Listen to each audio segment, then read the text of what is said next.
boundary, there is a constitutional boundary. The maps are available to both the states.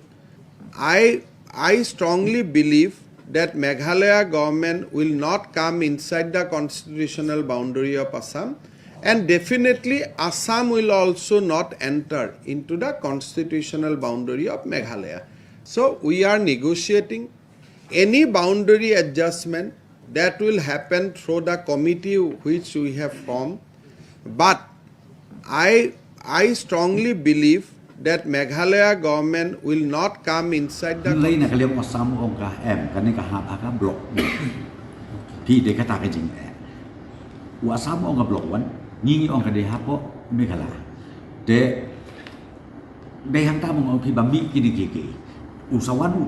itu ke forest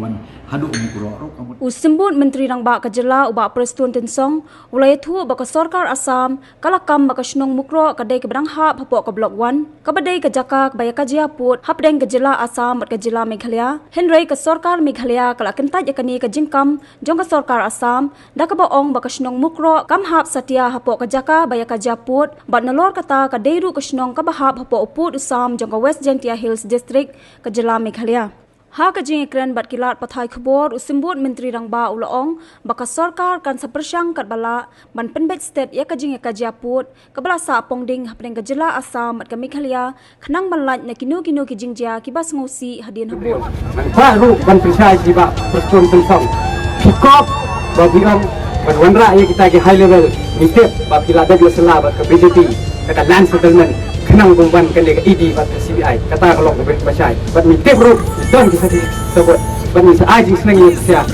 bat kini akan dia ke history bat same kan benengkong bat kan dia ke red letter dia bakal itu kumpulan dia ke pressure group kan yang election persa Indonesia sarkar memut di 4 ya kami